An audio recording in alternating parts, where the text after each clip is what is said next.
Nous sommes de tout cœur reconnaissants à Dieu pour cette magnifique occasion d'être ici, d'entendre sa parole et d'être fortifiés dans notre foi.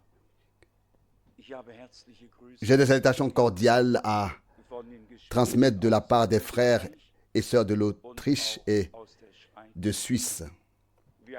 Nous avons eu des journées et des réunions magnifiques et l'on constate toujours à quel point les personnes à qui la parole de Dieu a été révélée par l'Esprit de Dieu sont reconnaissantes.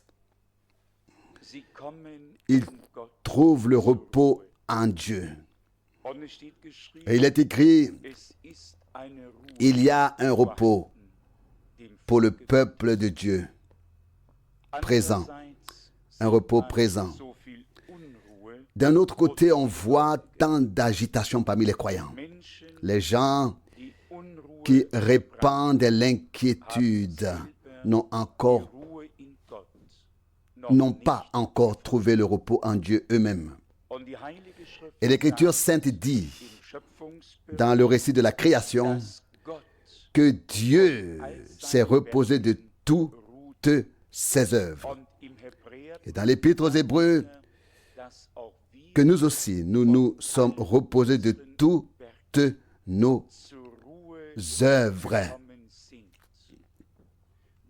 Nous ne devons plus faire ceci ni cela, mais laisser Dieu faire tout ce qu'il a décidé. Si notre béatitude dépendait de ce que toi et moi avons à faire ou pouvons faire, aucun de nous sera au ciel. Mais si nous pouvons laisser Dieu agir, alors nous avons une très grande chance d'y être. Et alors, ce n'est pas nous-mêmes que nous verrons ou remercierons, mais lui qui a tout fait et tout accompli en tout. Pour nous, qui attendons que Dieu agisse, le moment est le plus difficile. Le temps est le plus difficile. Tous les autres peuvent faire de la vapeur et présenter ceci ou cela, faire ceci et cela. Mais tout cela prendra fin un jour.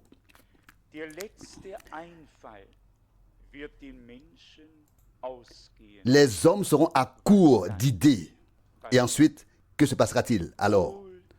Heureux celui qui a trouvé réellement le repos en Dieu, qui compte vraiment sur la grâce de Dieu du début à la fin. Avant que nous ayons la réflexion sur la parole, j'ai décidé de ne pas prêcher avec puissance. La parole de Dieu est si puissante en elle-même que nous n'avons plus besoin de donner de l'importance corporelle à ces paroles. La parole de Dieu est plus tranchante que toute épée à double tranchant. Elle est comme un marteau qui brise le roc. Et cela veut dire quelque chose. Ensuite, cet après-midi, j'ai reçu un appel tout à fait merveilleux.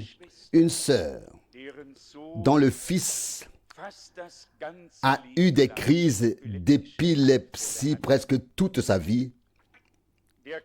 Il est venu, peut-être que c'est entre 3 ou 4 ans ici, elle l'a amené ici.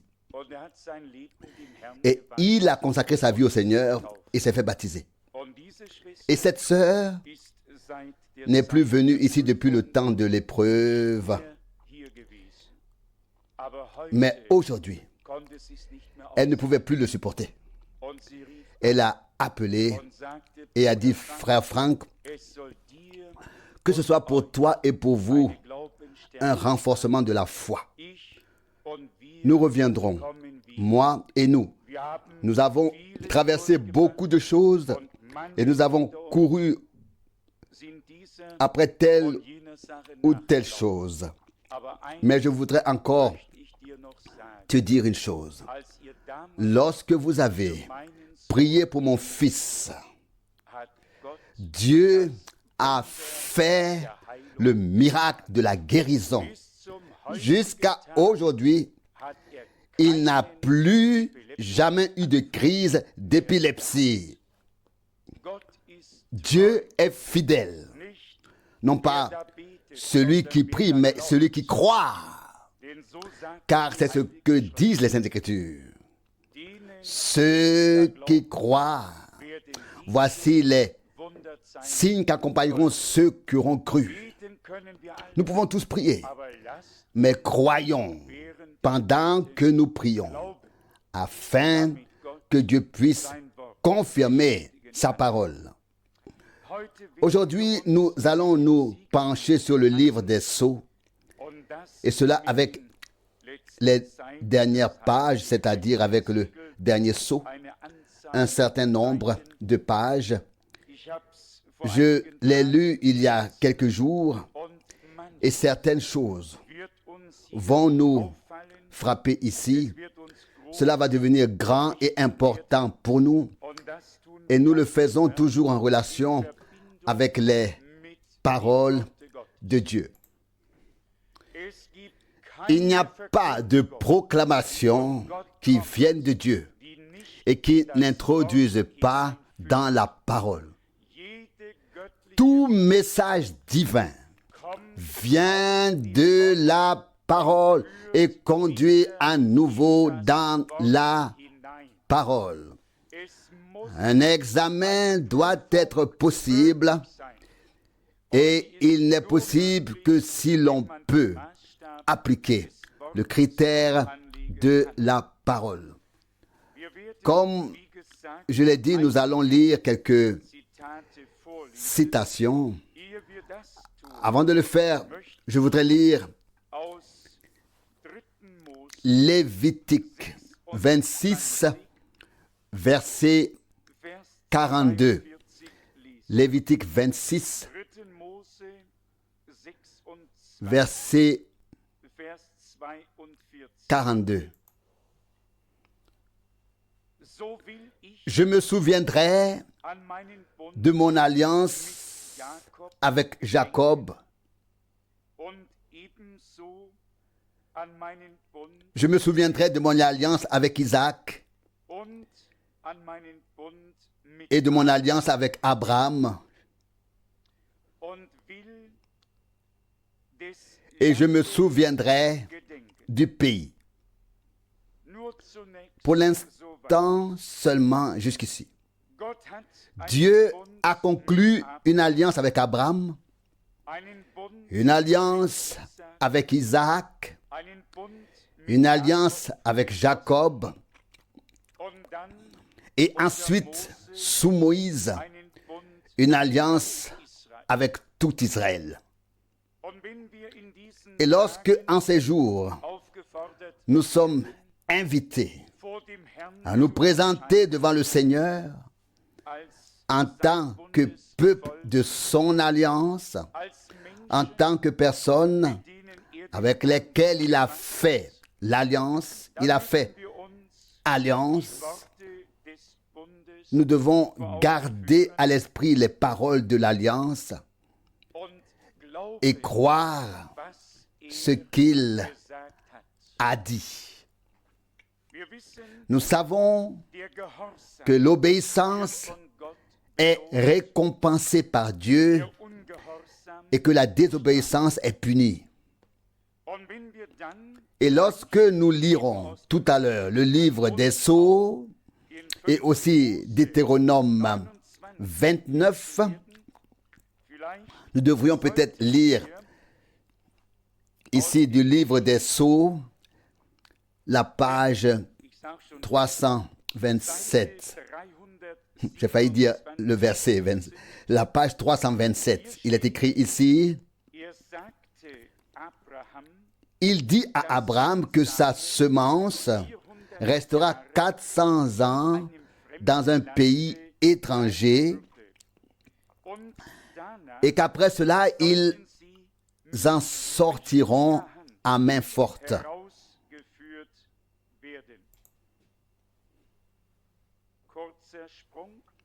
Un petit saut.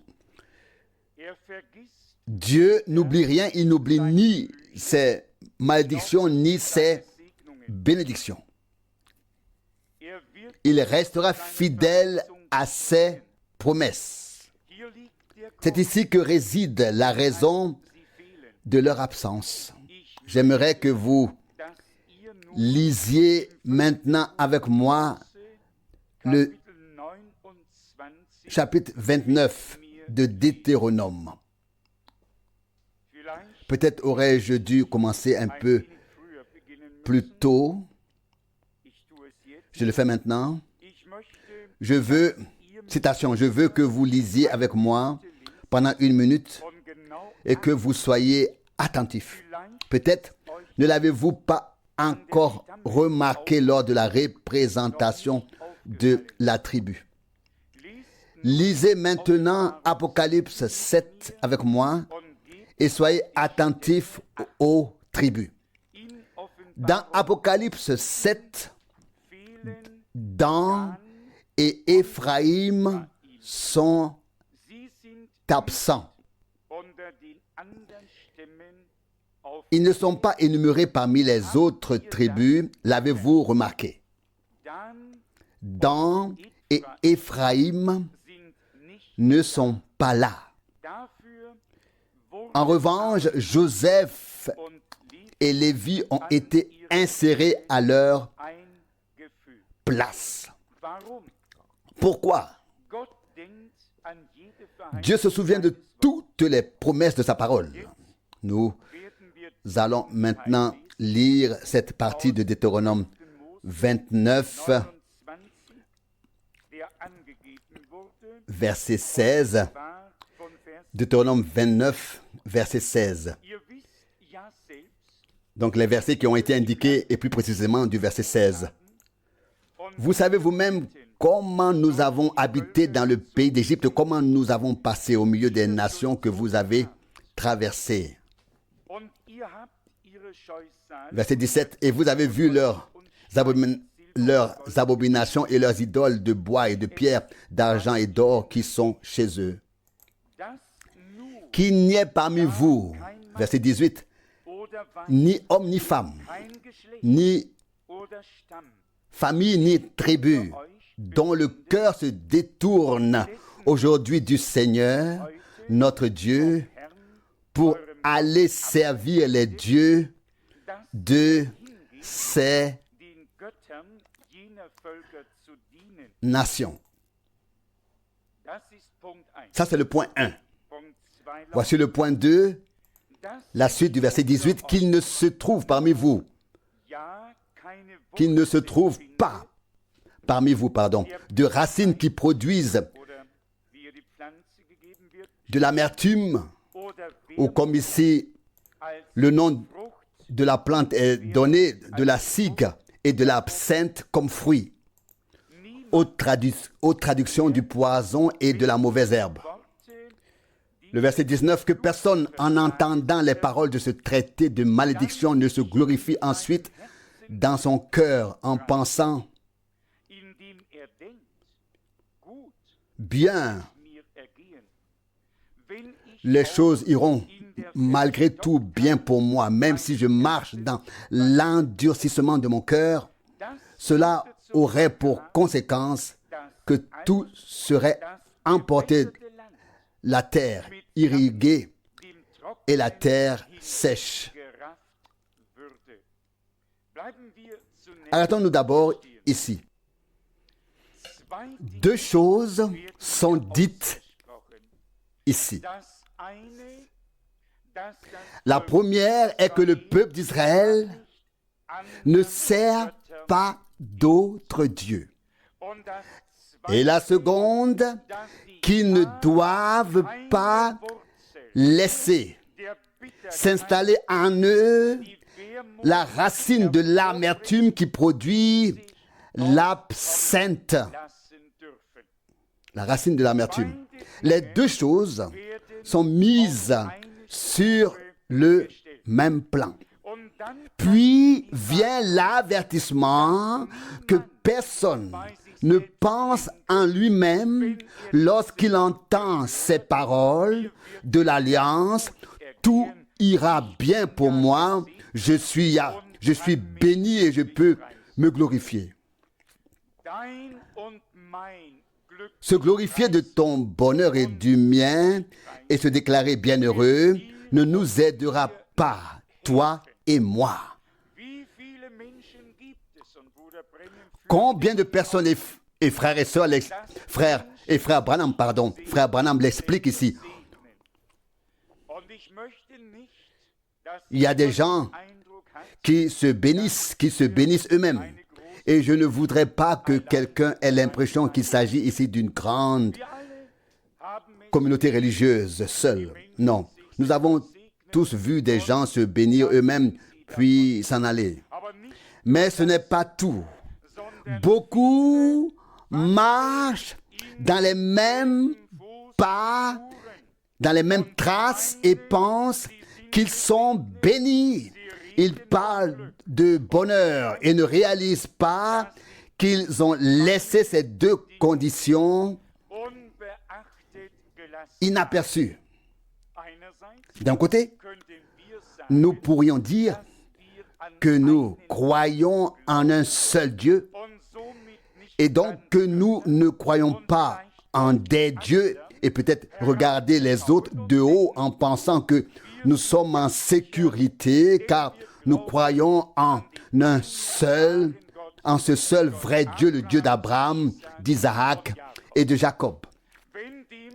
Si c'est le cas, remerciez soit le Seigneur, mais cela ne suffit pas. Ensuite, nous devons veiller à ce qu'il n'y ait pas de racines d'amertume. Et nous avons aussi observé et lu les conséquences que cela peut avoir. Dans l'Épître aux Hébreux, au chapitre 12, il est écrit au verset 14, Hébreux chapitre 12, du verset 14, « Recherchez avec zèle la paix avec tous et la sanctification sans laquelle personne ne verra le Seigneur. » Verset 15, « Et veillez à ce que personne ne se prive de la grâce de Dieu, à ce qu'aucune racine d'amertume poussant des rejetons ne produise du trouble, ne fasse du mal et que beaucoup ne soient souillés par elle. » Il ne suffit pas de se glorifier et de dire « nous avons le message » ou la vérité ou nous avons la parole de Dieu. Le revers de la médaille consiste ici en deux conditions. Et si l'on compare ces deux conditions aux nombreuses promesses et ordonnances, il y a presque une disproportion. Mais ces deux conditions doivent être remplies. Si toutes les autres paroles de Dieu doivent être aussi accomplies. Et si ces deux conditions ne sont pas remplies, alors nous pouvons nous bénir nous-mêmes, nous pouvons nous féliciter nous-mêmes, nous pouvons penser que nous sommes dans le vrai et que nous sommes dans le juste. Qu'est-ce que cela peut bien faire à Dieu? Dieu n'est lié qu'à sa parole. Bien-aimés, ce sont des paroles très sérieuses. Dieu avait conclu une alliance avec son peuple. Et il a dit, Où serait un peuple qui aurait entendu la voix de Dieu, qui aurait vu son feu, à qui il aurait parlé et à qui il se serait révélé? Deutéronome 4, verset 33. Ici, il y avait là le peuple d'Israël et Dieu avait conclu l'alliance avec eux ou avec lui, puis avait donné ses conditions. La tribu de Dan, nous l'avons lu, et Éphraïm ont pratiqué l'idolâtrie et ils ont été rayés et n'apparaissent plus dans l'Apocalypse au 7e chapitre parce qu'ils ont transgressé la parole de Dieu. Dans ce cas, il ne sert à rien que quelqu'un de la tribu de Dan ou d'Éphraïm se glorifie et se bénisse et se sentent bienheureux et disent certaines choses, mais si ces conditions ne sont pas remplies, alors on est automatiquement éliminé. On a alors perdu le droit d'avoir part à ce que Dieu a promis. Transposé maintenant à notre époque ou à notre temps, cela signifie effectivement que nous ne nous contentons pas maintenant d'écouter les paroles de l'Alliance et de dire « Oh, Dieu nous a puissamment parlé », mais que nous veillons scrupuleusement à remplir ces conditions. Imaginez que nous ayons tout ce qu'il faut dans l'enseignement, tout ce qu'il faut dans la connaissance de Genèse à Apocalypse 22 et que nous n'enseignions pas selon la méthode traditionnelle, le seul vrai Dieu qui s'est révélé à nous en Christ, mais que nous proclamions, comme c'est l'usage partout, la doctrine qui est répandue. Partout. Que se passe-t-il alors si on le fait? Nous sommes alors automatiquement éliminés, car tout homme qui vient à Dieu est enseigné par Dieu et inséré dans son plan de salut. Bien, si nous avons accompli la première partie et que nous l'avons rempli par la grâce de Dieu et que nous pouvons dire et chanter, Seigneur, tu t'es révélé à moi, que nous reconnaissons clairement par la parole et l'esprit, par toutes les prédications, que Dieu s'est révélé à nous en Christ. Et nous glorifions, heureux et bienheureux, en disant, Seigneur, cela nous est précieux. Nous ne voudrions plus jamais le donner. Mais alors ne pas être attentif et tolérer qu'une racine d'amertume pousse.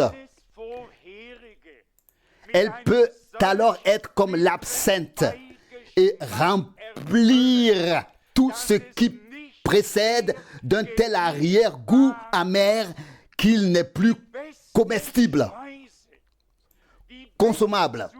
La meilleure nourriture, le repas le mieux préparé, ne nous sert plus à rien si on y ajoute de l'amertume qui produit de l'absinthe et toutes sortes de poisons. C'est un point auquel nous devons faire attention.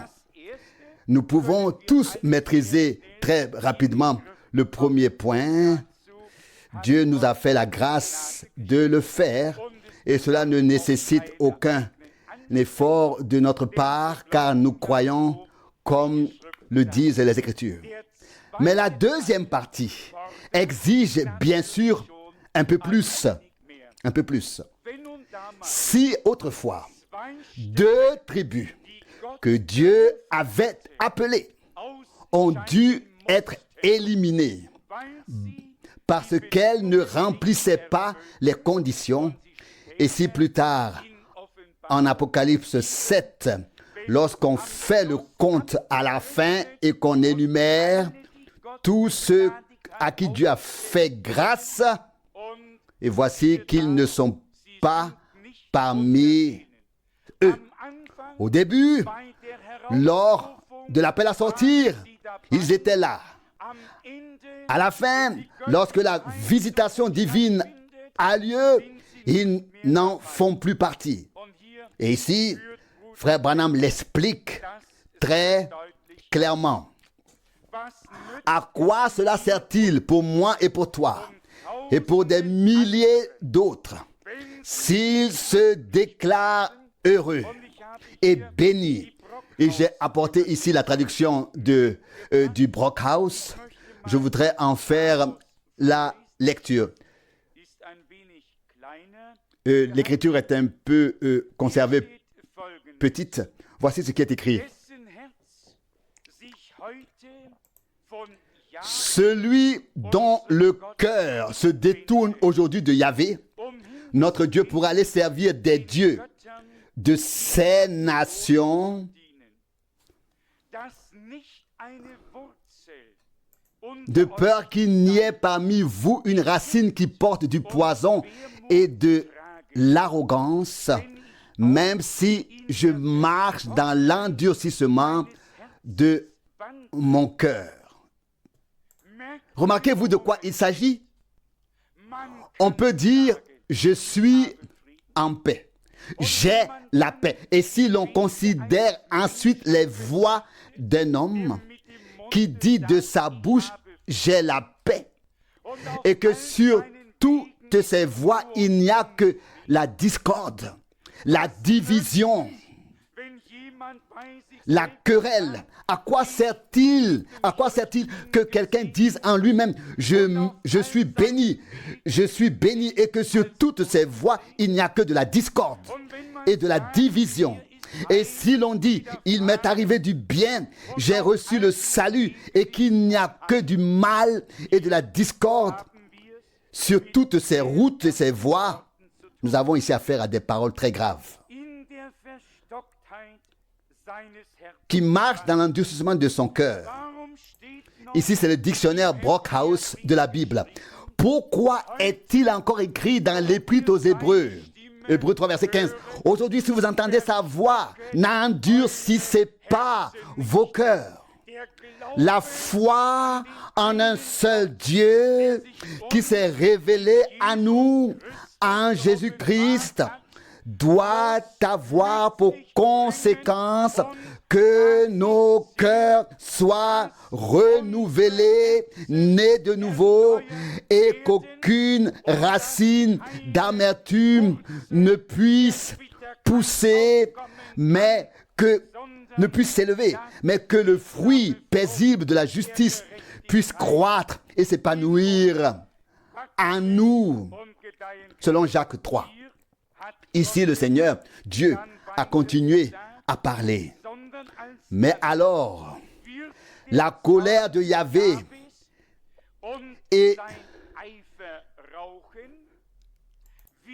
sa jalousie fumeront contre un tel homme, et toute la malédiction écrite dans ce livre reposera sur lui, et Yahvé effacera son nom de dessous les cieux. Ça, c'était les versets 19 et 20 de Deutéronome 29. Versets 19 et 20, vous le savez et vous pouvez le lire vous-même dans le livre Les Sept Sceaux. Ici, peut-être déjà quelques pages avant, peut-être déjà à partir de la page 324. Et nous remarquons de quoi il s'agit. Il s'agit des élus. Et soulignons-le très clairement ce soir. l'élection est faite par Dieu sans que nous y soyons pour quelque chose.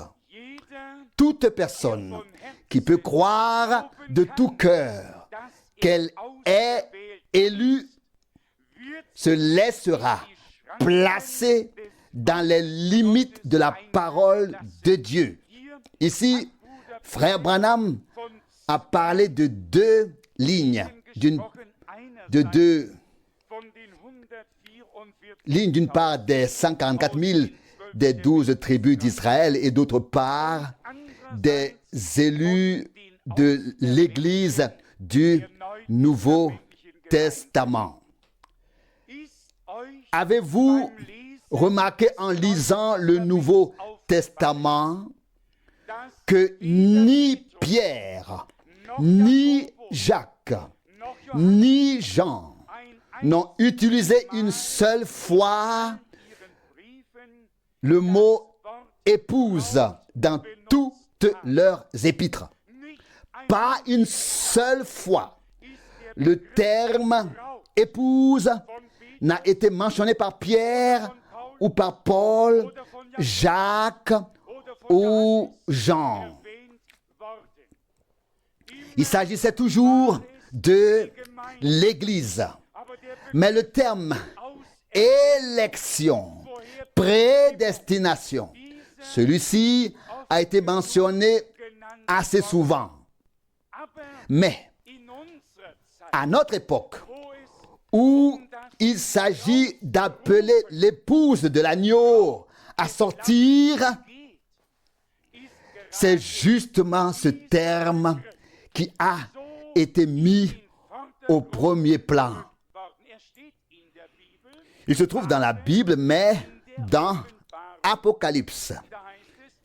Il est dit, Apocalypse 21, verset 9, « Viens, je te montrerai l'épouse, la femme de l'agneau. » Il s'agit donc à la fin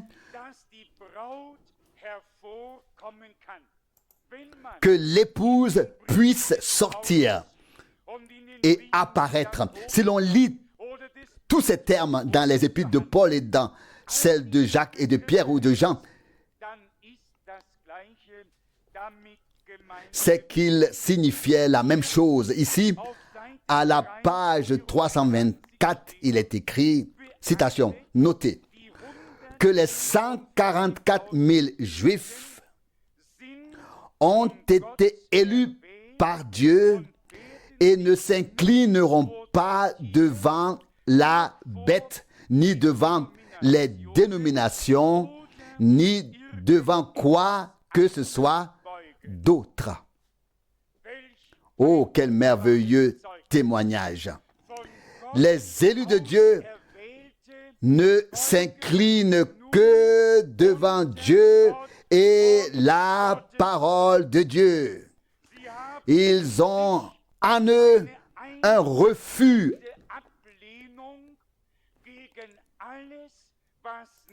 contre tout ce qui n'est pas de Dieu. On a beau le présenter comme chrétien, s'il n'est pas conforme aux paroles de Dieu, ils ne l'accepteront pas. Alors il est écrit plus loin, citation, « C'est la même chose pour l'épouse des païens.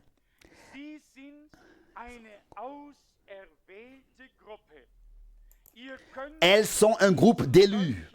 Vous ne pouvez pas la persuader de faire de telles choses car elle ne le croira pas. Elle ne fera que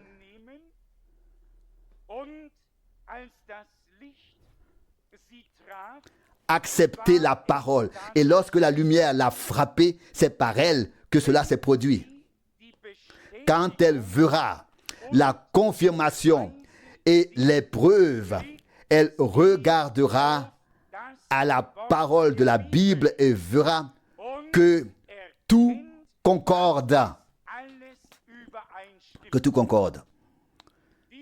J'ai souligné cette phrase.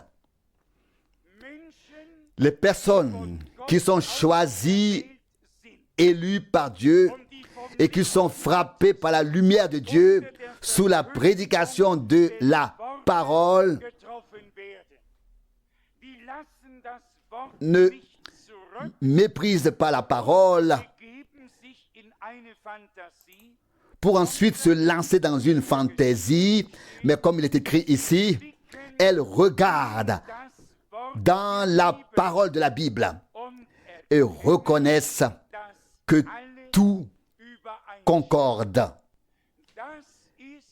Ça, c'est ton chemin et le mien avec Dieu.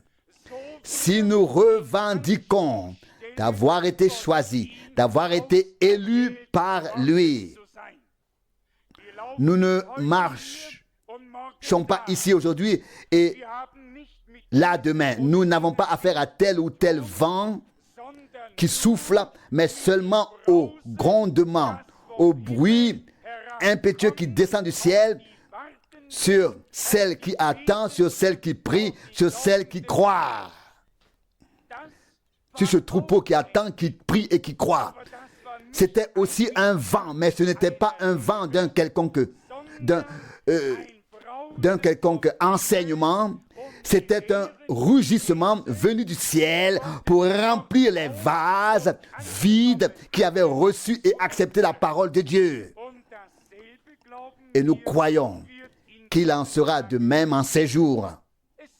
Ce ne sera peut-être qu'à la fin, mais cela n'a aucune importance. On pourra alors dire, comme on le dit dans le langage populaire, tout est bien qui finit bien. C'est à la fin que doit arriver le plus grand et le meilleur. Quand la gloire de Dieu a-t-elle rempli le temple? Non pas lorsqu'il était à moitié terminé, mais lorsqu'il était entièrement terminé. Et on peut le lire dans l'Exode au chapitre 40, où il est question du verset 34. Exode 40, verset 34. Lorsque Moïse eut ainsi achevé tout l'ouvrage, la nuée couvrit la tente de révélation et la gloire du Seigneur remplit le tabernacle. Verset 35, de sorte que Moïse ne pouvait pas entrer dans la tente de révélation parce que la nuée s'était posée sur elle et que la gloire du Seigneur remplissait le tabernacle. Nous pourrions prendre les deux passages parallèles qui s'y rattachent encore, à savoir que l'un ou l'autre, au temps de Salomon, lorsqu'il construisit le temple et que tout était en place et à sa place, la gloire, la même gloire de Dieu descendit. Dieu lui-même a témoigné que l'on avait ici agi selon sa parole et selon sa volonté. Et la même chose doit se produire maintenant. Lorsque le peuple d'Israël est revenu de la captivité à Babylone sous la direction d'Esdras et de Néhémie et de Zorobabel, la gloire de Dieu est redescendue. Et il a été dit, la terre entière a été ébranlée. Qu'est-ce que c'était? Le peuple de Dieu a agi dans la volonté parfaite de Dieu, conformément à la parole de Dieu. Et c'est alors que la gloire de Dieu est descendue. La gloire de Dieu ne vient pas lorsque toi et moi nous entraînons à sauter. Lorsque toi et moi, nous nous entraînons à sauter, à frapper dans nos mains ou à faire du bruit dans la prière. Tout cela à sa place. Et bienheureux celui qui n'est pas assis là, mort, mais qui a la vie de Dieu et qui peut suivre lorsque l'Esprit de Dieu agit. Mais au temps de Moïse, au temps de Salomon, au temps de Zorobabel, ce n'est pas parce que des hommes ont agi, et ce n'est pas ce que des hommes ont fait, mais parce qu'ils ont fait la parfaite volonté de Dieu en leur temps, selon ce qui était autrefois dans le plan de Dieu. Ils ont construit avec patience et 46 ans se sont écoulés. Nous le savons tous. Avec la construction du dernier temple, et déjà à l'époque, déjà les gens ont mal compris notre Seigneur lorsqu'il a dit dans Jean 2, verset 19, « Détruisez ce temple et en 3 jours, je le relèverai. » Et les gens disaient dans Jean 2, verset 20, « Il y a 46 ans qu'on a construit ce temple et pendant 46 ans on a construit ce temple et tu veux le rebâtir en 3 jours. » Ils l'ont mal compris. Il parlait du temple du Nouveau Testament. C'était le temple. Il était le temple de Dieu. Il était le temple de Dieu. Il était la révélation de Dieu sous forme humaine.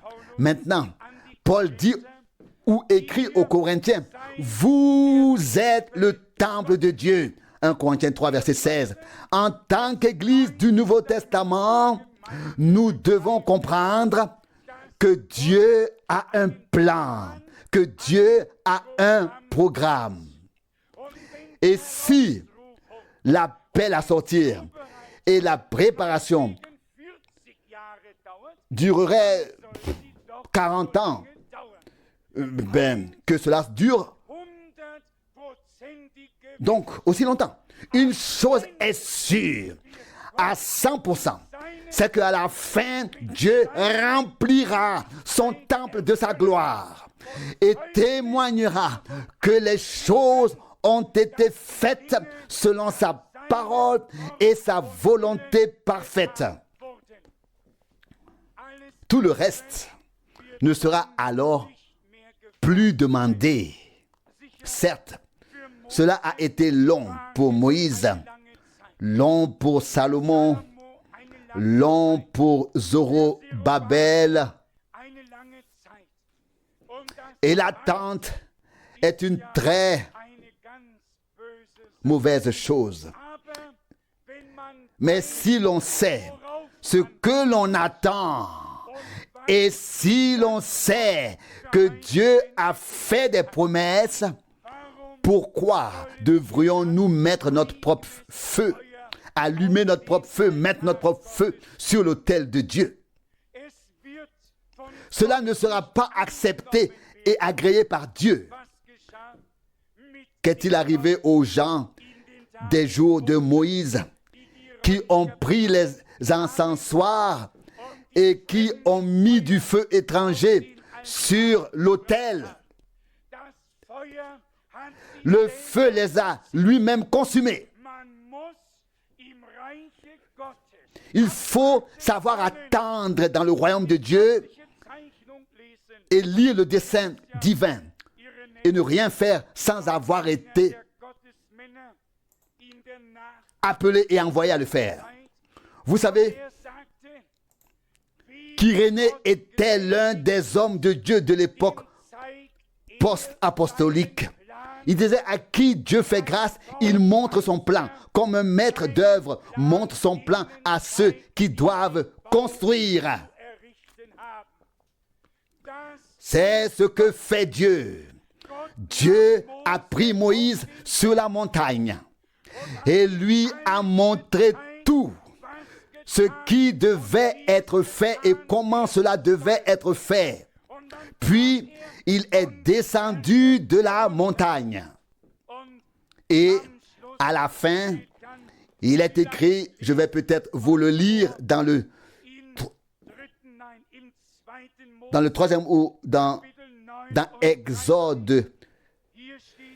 Dans Exode, le chapitre 39, il est écrit dans les 2 derniers versets. Exode 39, C'est exactement comme le Seigneur l'avait ordonné à Moïse que tout le travail avait été exécuté par les Israélites. Exode 39, verset 42. Alléluia, gloire au Dieu vivant. Non seulement Moïse, mais aussi tous ceux qui participaient à l'œuvre de Dieu, au travail de Dieu à cette époque, ont exécuté le travail exactement comme Dieu l'avait ordonné à Moïse. Ordonné à Moïse. Lorsque frère Branham a été appelé par le Seigneur, il lui a été dit littéralement, comme deux signes ont été donnés à Moïse, ainsi deux signes te seront donnés, et s'ils ne croient pas au premier, ils devront croire au second. Au second. Qu'est-ce que c'est? Le même Dieu qui a parlé à Moïse,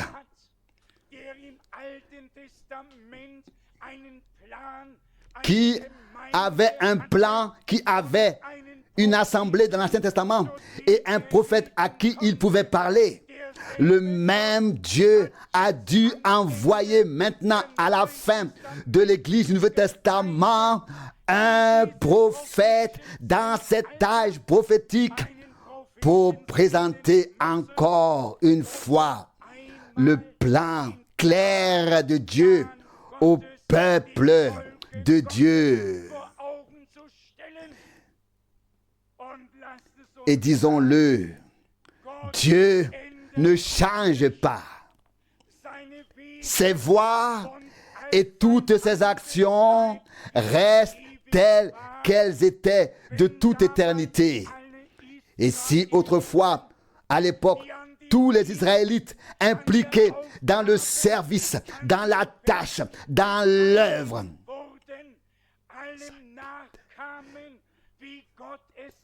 exécutaient tout comme Dieu l'avait ordonné, alors je me pose la question et je vous la pose ainsi qu'à beaucoup d'autres. Qui est maintenant responsable de la confusion de ces jours dans lesquels nous vivons? Des hommes qui n'ont aucune instruction de Dieu, aucun appel, aucun envoi. Chacun fait ce qui bon lui semble. Chacun se bénit lui-même. Chacun se glorifie dans son cœur. Et la parole s'accomplit. Tout se fait selon le bon plaisir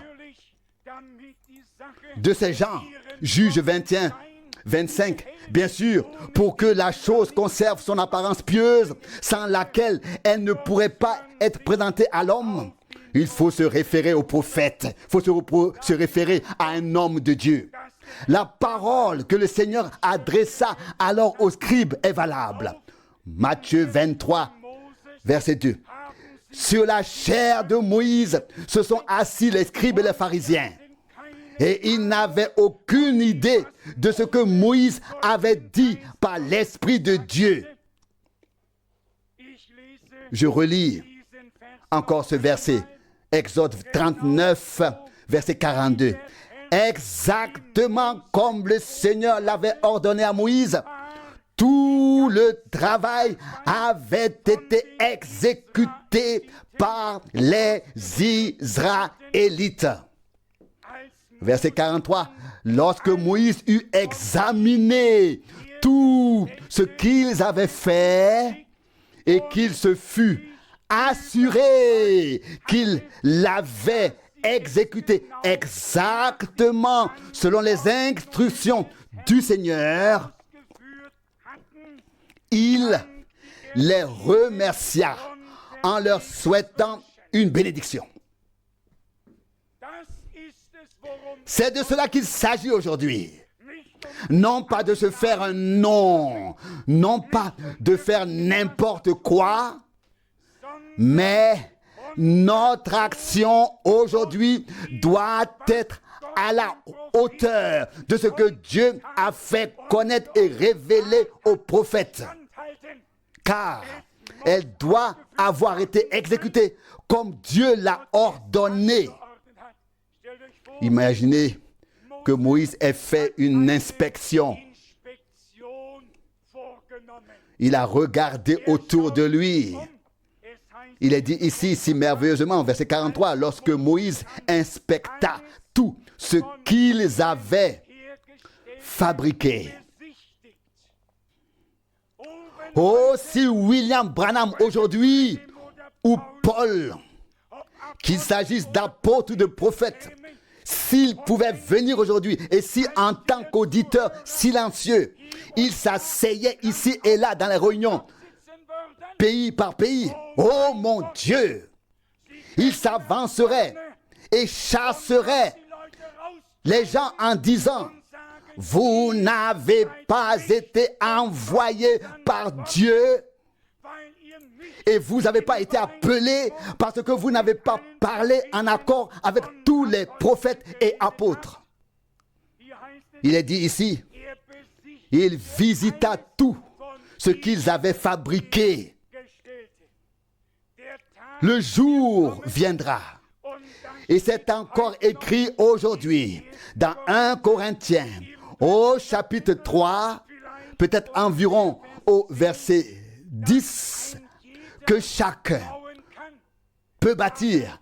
Mais alors viendra le temps de l'épreuve et l'œuvre de chacun sera éprouvée par le feu. Et c'est alors que l'on verra si nous avons construit noblement ou si l'on a construit avec du bois, de la paille et du chaume. Vous savez que le feu est très actif quand il y a de la paille, du bois, du chaume, toutes ces choses-là, et un peu de vent en plus, il ne reste plus grand-chose. Mais s'il y a des métaux précieux, de l'or, que peut faire le feu pour l'or? Que peut faire le feu alors?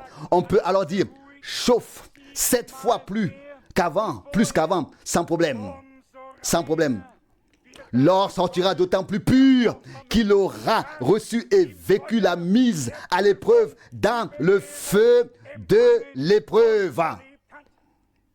Aujourd'hui, la parole du Seigneur est adressée à tous ceux qui prennent la Bible en main et qui osent encore aller devant afin qu'ils construisent, fabriquent en accord avec les paroles prophétiques et avec tout ce qui a été révélé pour que Dieu puisse y déposer sa bénédiction.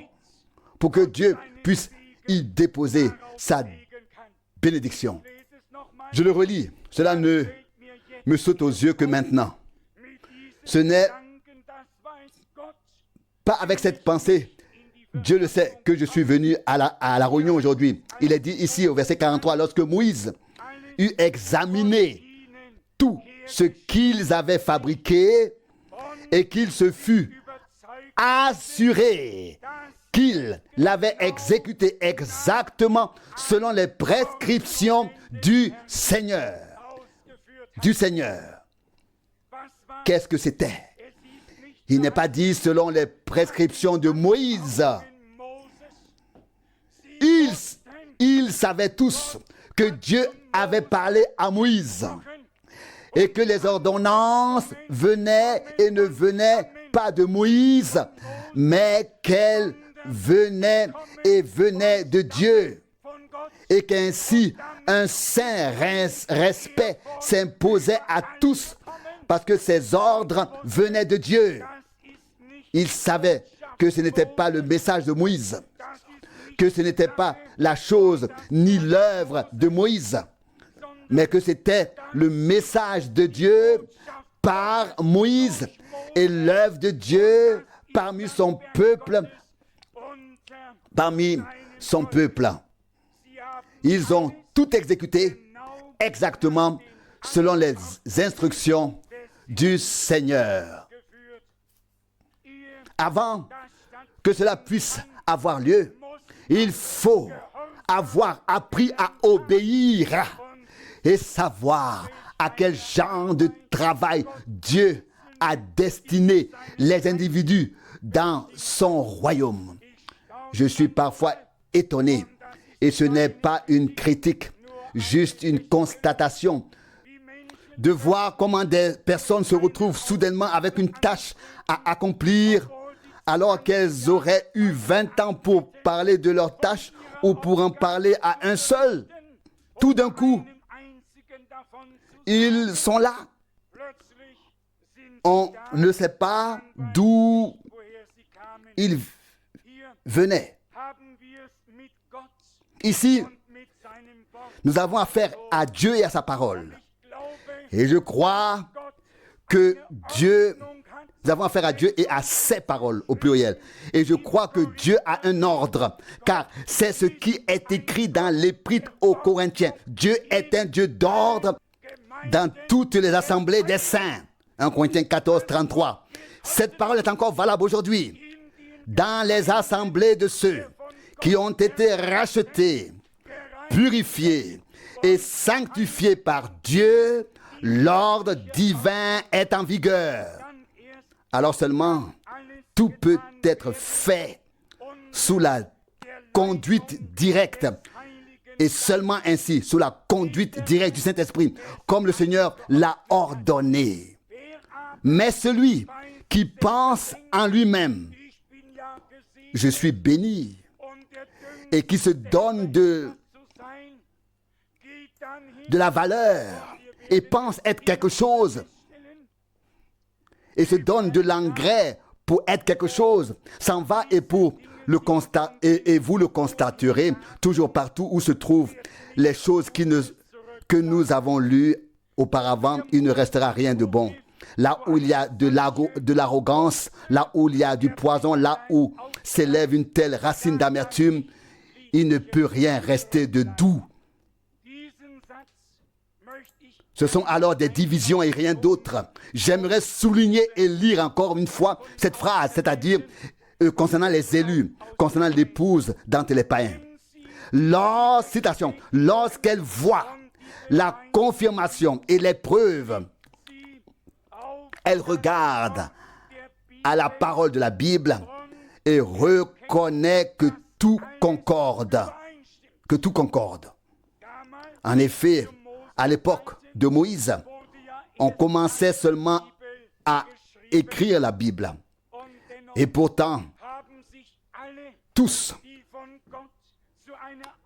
ceux qui étaient désignés par Dieu pour une tâche se sont réunis d'un commun accord et chacun était doué d'une tâche familière pour accomplir tous les travaux de la maison de Dieu. Dieu a placé différents ministères dans l'Église, mais l'Église est un seul corps. Elle ne peut pas être déchirée, divisée. Aujourd'hui, l'un d'eux attire quelques disciples à sa suite, puis il est fier comme un Oscar, car il n'a plus besoin de travailler, n'est-ce pas? Il y en a qui lui sont désormais attachés. Et ainsi partout, de tous côtés, on sépare, on divise, on déchire. Où est le corps du Seigneur? Où est l'unité, l'union de l'Église du Nouveau Testament? Où sont les frères qui se laissent insérer par Dieu lui-même et qui s'inscrivent dans le programme de Dieu pour ce temps présent? Croyez-moi, même si nous avons dû accepter la première et la plus grande déception, il ne sera pas épargné à beaucoup d'autres de vivre aussi leur propre déception pour être encore plus reconnaissant plus tard comme il l'était auparavant.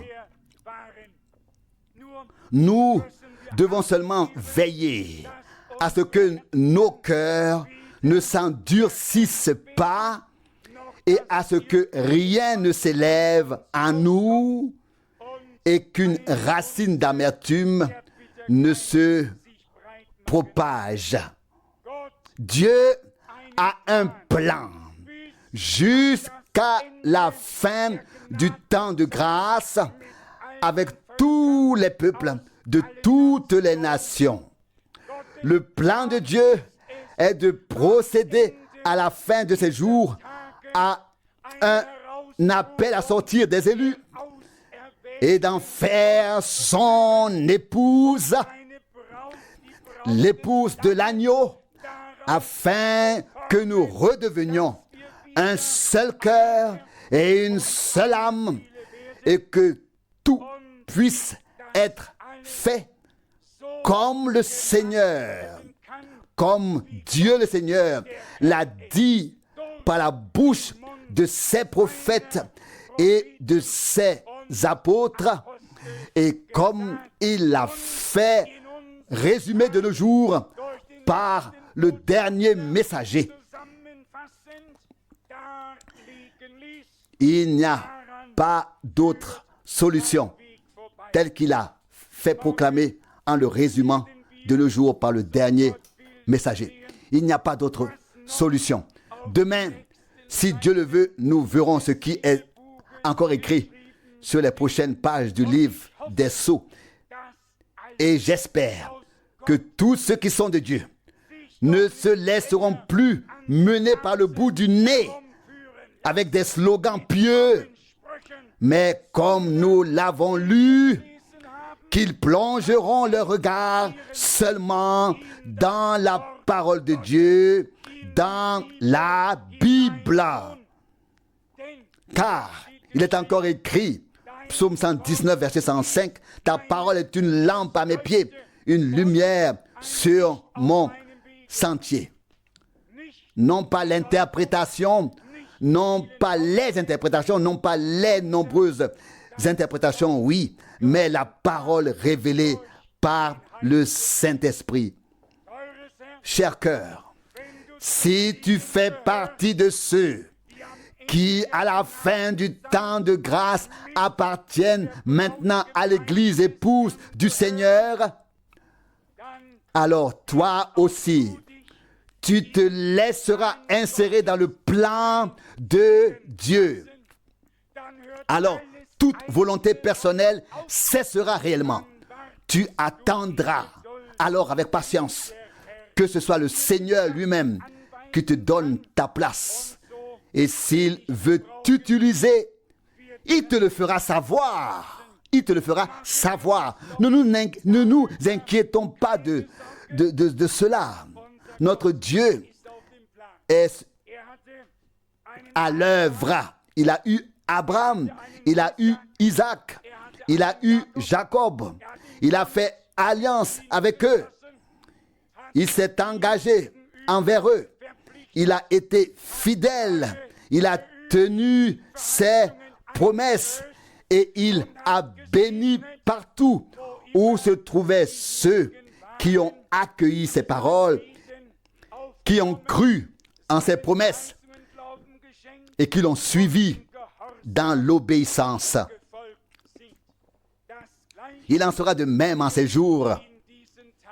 Encore une fois, ce n'est pas ce que je voudrais faire ou ce que tu voudrais faire ou ce que d'autres voudraient faire, mais nous devons nous laisser insérer dans ce que Dieu fait lui-même maintenant, dans le plan de Dieu, dans l'œuvre de Dieu, dans ce que Dieu laisse se dérouler maintenant comme l'histoire du salut ou dans ce qu'il laisse s'achever. C'est en cela que nous voulons nous laisser insérer. Je n'ai qu'un souhait. Et plus que cela, je n'ai qu'une prière. Oh Dieu, laisse-moi tout faire seulement selon ta parole, selon tes instructions.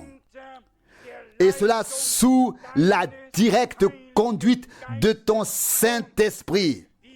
L'accomplissement, l'achèvement ne se fera pas en ce que chacun seul fasse quelque chose, ni dans la volonté permise de Dieu, mais seulement là, et là où nous nous laissons insérer dans la parfaite volonté de Dieu. N'êtes-vous pas heureux que Dieu ait un reste qui se taise devant lui, qui reçoive ses instructions, qui ne deviennent pas nerveux pour faire ceci ou cela rapidement, qui puissent attendre que Dieu fasse quelque chose. À la fin, la gloire de Dieu est descendue.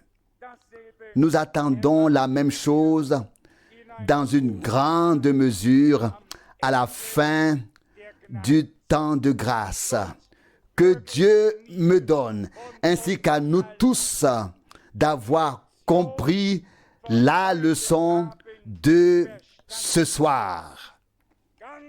Il est très important de croire en un seul Dieu véritable et vivant.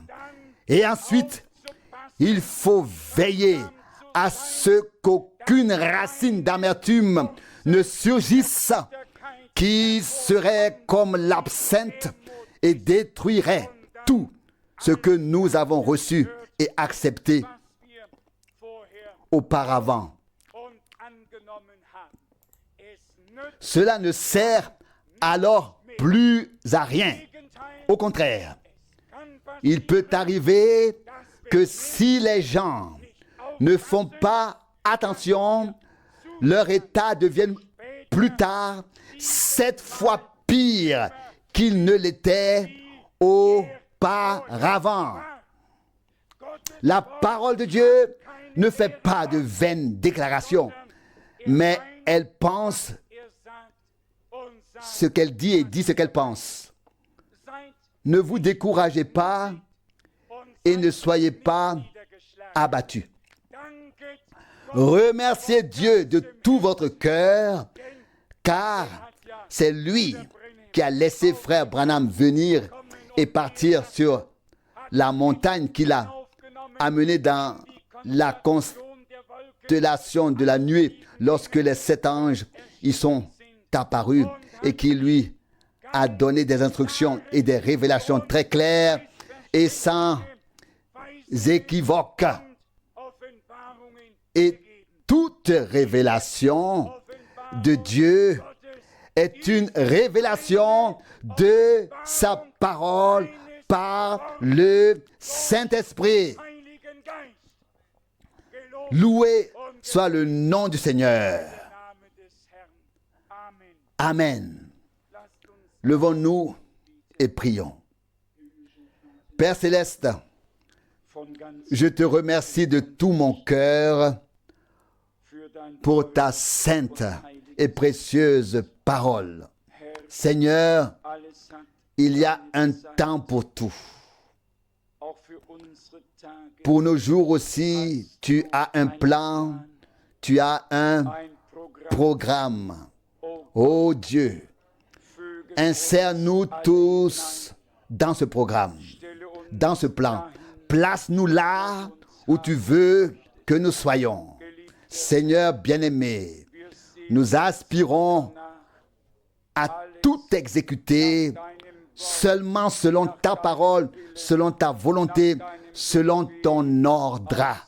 Ton ordre. Dirige-nous toujours par ton esprit. Donne-nous les instructions nécessaires au Seigneur. Oh Dieu, nous voulons atteindre le but. Ne pas penser en nous-mêmes que tout ira bien et penser que nous sommes bénis et nous glorifier. Non, pas comme nous nous voyons, mais comme toi tu nous vois. Seigneur, comment suis-je? Comment sommes-nous tous devant toi? Ô Sauveur bien-aimé, Fais de nous des hommes qui marchent dans tes voies, dans le cœur desquels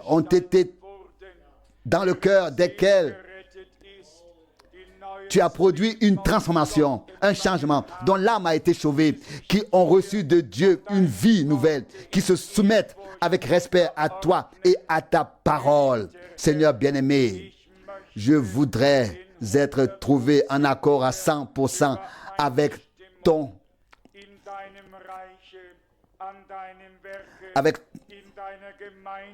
programme, dans ton royaume, avec ton œuvre, avec ton Église.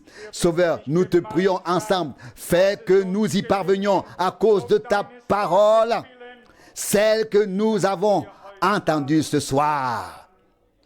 Donne-nous un cœur qui soit ainsi, afin que nous puissions atteindre le but. Ô Sauveur bien-aimé, comme tu es fidèle, comme tu es merveilleux, la fin sera couronnée. Seigneur, fais que je sois là. Je veux en faire partie quand tu ramèneras les tiens à la maison. Seigneur, Sauveur fidèle, sauve les perdus, guéris les malades, délivre les enchaînés, éclaire ton peuple et révèle-nous ta parole et ta volonté. Seigneur, nous te glorifions et proclamons ta victoire, la victoire de Golgotha. Au nom de Jésus-Christ de Nazareth, à toi la gloire et la louange pour tout. Alléluia. Amen.